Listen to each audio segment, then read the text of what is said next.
Welcome to Echoes in the Gallery. I am your host, Susan L. Sistrunk. As a lifelong artist and educator, it is my privilege to bring you my first original podcast set in a series of volumes. Each episode will air weekly on Spreaker, Spotify, iHeartRadio, and YouTube.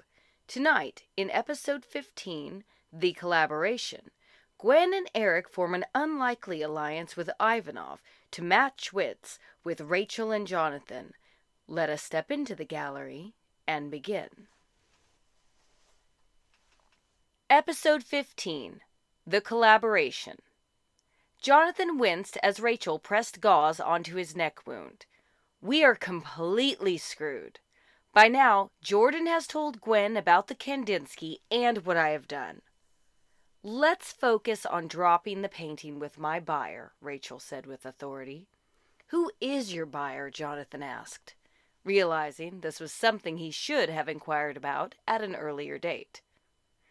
Don't worry about that. It's not something you need to know about. In fact, the less you know, the better off you will be for now. It didn't matter Jonathan didn't know who the buyer was. She didn't know either. Rachel looked at Jonathan and felt him gazing at her. She had used him from the beginning with all of the paintings she had stolen from the university to heist money, drugs, and diamonds. Jonathan had never suspected a thing.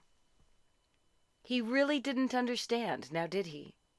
He was her patsy, and she was going to leave him for dead and walk away with all the money from the fruits of her labor. Jonathan looked at her as she placed the bandage on his neck, and he realized he was still desperately in love with this woman. For all their past difficulties, there had always been a passion with Rachel which was completely different from his relationship with Gwen. She stared at him. Don't worry, everything is going to be okay, I promise. Rachel knew she still had complete control over this man. Gwen didn't stand a chance with her little girl ways and ideas. Rachel leaned forward and kissed Jonathan softly. Trust me. Back at the cafe, Ivanov looked at Gwen with interest. Tell me everything. I want to know all of the information you have. There is a woman named Rachel who Jonathan has a past with. She convinced him to steal the Kandinsky and forge one that looks exactly like it. All of this unbeknownst to me. Okay, let's get to that soon. I sent someone to see you today, and I know from the GPS on his car that he was there. He has been silent for the past 2 hours, and that is not like him. Behind Gwen, a voice became clear. I can answer that. Ivanov's eyes became wide. Eric walked up and sat down at the table. Hello, Ivanov. It certainly is shaping up to be an interesting day now, isn't it? What have you done with Yuri? I should have known better than to send him after you.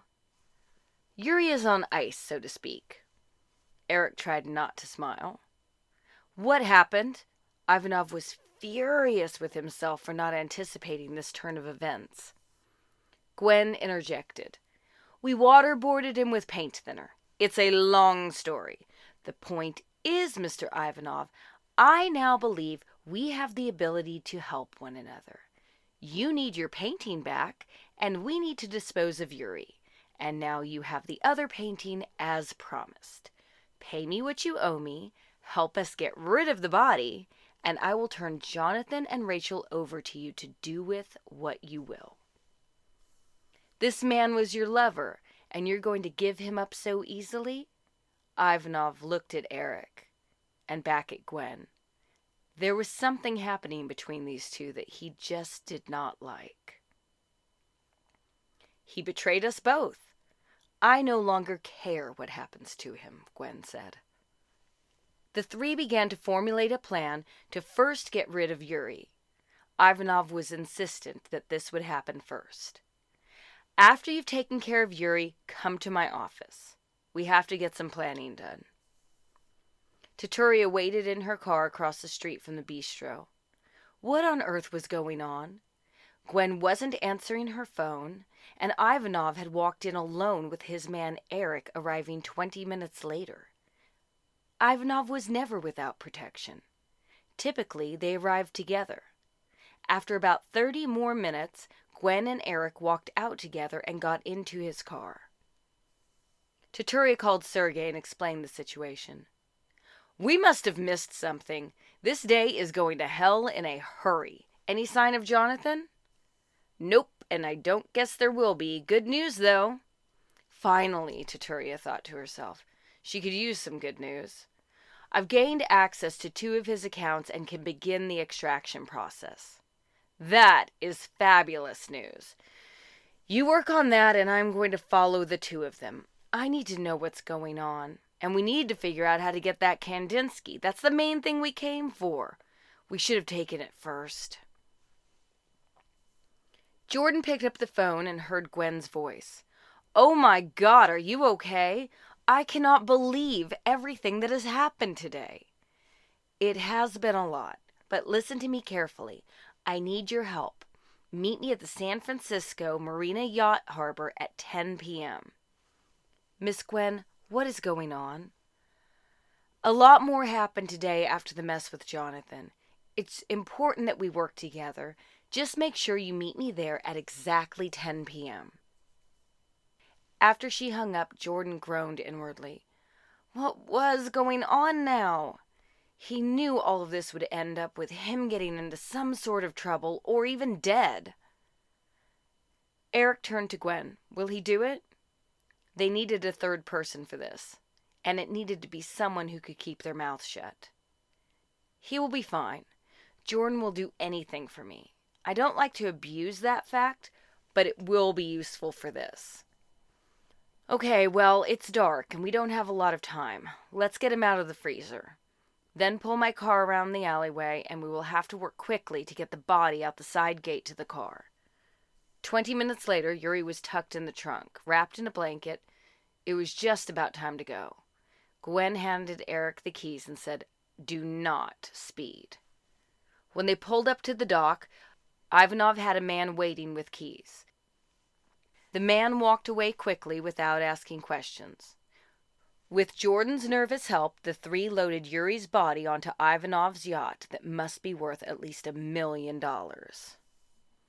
I was hoping I could stay behind. Actually, Jordan was really hoping that now that he had figured out they were moving a damned body. I don't care what you were hoping for. We need 3 people for this. Jordan got into the boat nervously. He felt a sense of dread wash over him. When was this day going to end? "Where are we going?" he stammered. "Alcatraz. Gwen, untie the boat, please." This concludes episode 15 of Echoes in the Gallery.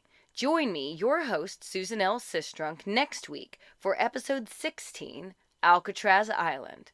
Until then, stay safe and love each other.